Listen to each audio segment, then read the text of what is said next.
Saudi Arabia is known for its harsh climate, with little rainfall and mostly desert and arid lands. But a shocking phenomenon is currently taking place in these desert lands. Surprisingly, the desert is rapidly turning into fertile farmland, which is even shocking to scientists. So what is happening in the desert? Keep watching the video to find out.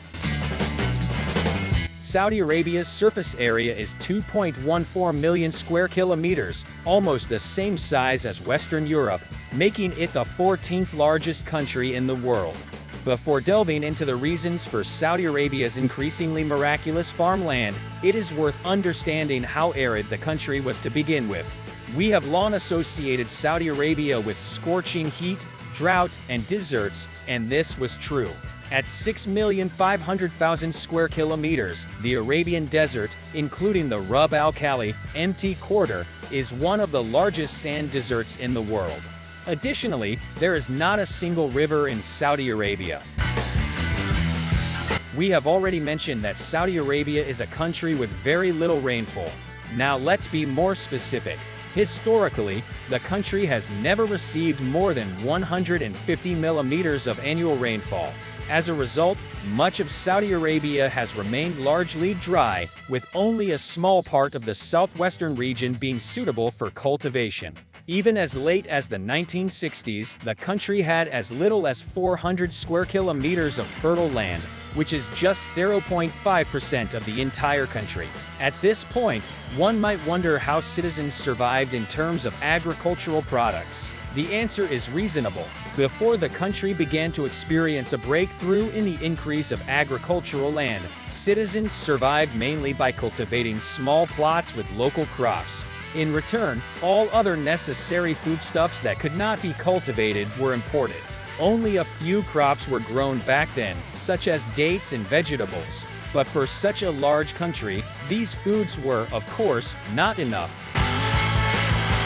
Oil is a key component of Saudi Arabia's staggering expansion of agricultural land. Saudi Arabia has the world's largest oil reserves. In March 1934, a significant amount of crude oil was discovered in an oil field at a depth of 1,440 meters. As a result, the country soon had about 17% of the world's proven oil reserves. This reserve was thought to contain around 75 million barrels of oil. The Saudi Arabian government decided that it could do more with the wealth of its oil resources, and thus began the miracle of rapidly expanding farmland. Today, Saudi Arabia can be considered one of the 7 modern wonders of the world.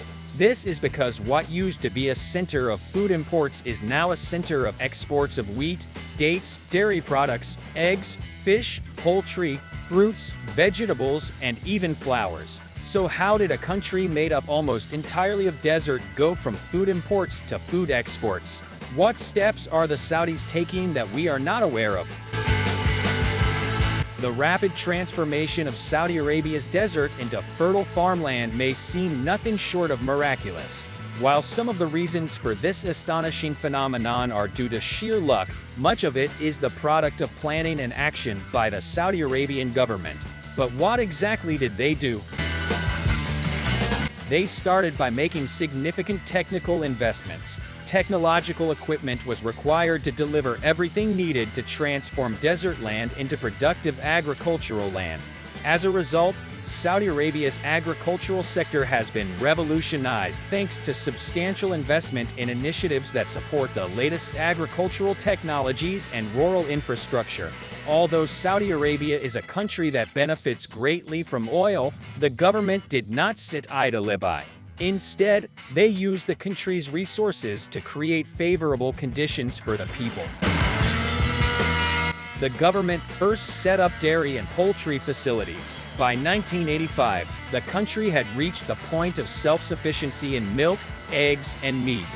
Not only did they achieve self-sufficiency, but they also significantly increased agricultural exports. During this time, a huge amount of milk was produced, with each cow producing about 800 gallons of milk a year. Fish farms also expanded, both onshore and offshore, and the country benefited greatly from shrimp production. As a result, Saudi Arabia became a major exporter of shrimp to countries such as Japan and the United States. Additionally, thanks to government efforts, Saudi Arabia made a rapid transition from importing wheat to exporting it.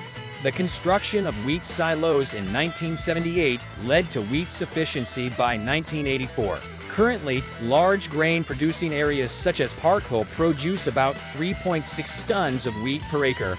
Other cereals, such as millet and barley, are also produced. However, grain production soon reached such a scale that it had to be curtailed to conserve water resources.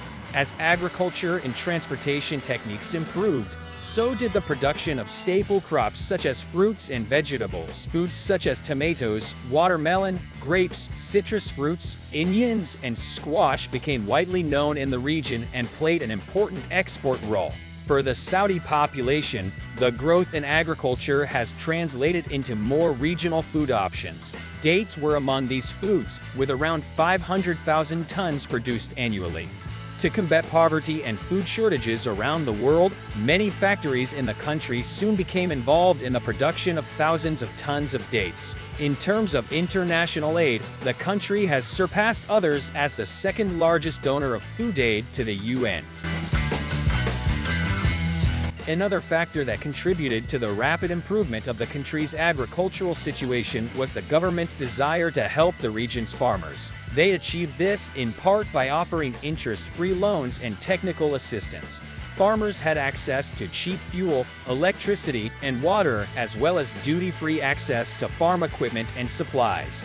The government also offered attractive benefits to investors, exempting foreign venture partners from paying taxes for up to 10 years. Investment laws created in April 2000 provided additional incentives. None of this would have been possible without the efforts of the country's Ministry of Agriculture, which implemented policies to support local farmers. Saudi Arabia's agricultural bank, SAB, also began offering interest-free loans and subsidies to help farmers achieve the best possible yields.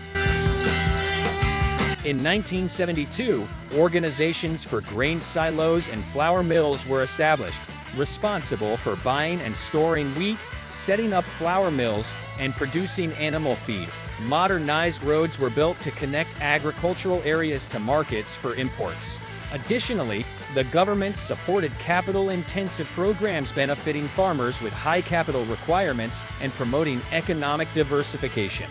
Research initiatives funded by the government aimed at developing fresh food crops, increasing crop yields, and discovering new approaches to crop pest resistance. Local farmers and scientists also collaborated in agricultural research facilities located at various colleges across the country. Since water is a vital component of agriculture, Saudi Arabia's success in agriculture depended on both luck and ingenuity. The water problem was addressed in the following manner. Firstly, aquifers were utilized. Surprisingly, Saudi Arabia is not as arid as one might assume. Deep tube wells were drilled in the most promising urban and agricultural areas, providing a historic source of water on which Saudi Arabia now heavily relies. In their pursuit of greener land, Saudis today heavily depend on aquifers as one of their primary water sources. Furthermore, owing to the government's wealth in coastal areas stretching from the Persian Gulf to the Red Sea, desalination operations have been rapidly initiated. This process swiftly transforms seawater into potable water suitable for household and business use. Additionally, over 27 desalination plants operated by the Saline Water Conversion Corporation produced more than 3 million cubic meters of potable water daily. The country has also made strides in what is now known as electrically regenerated water to address the water issue. Household water reuse was also integrated into this process. Consequently, the capital and major industrial centers established water recycling plants to facilitate water reuse. Nowadays, recycled water is primarily utilized for irrigating agricultural fields. All these efforts have bolstered agriculture and ensured the rapid availability of water for agricultural purposes.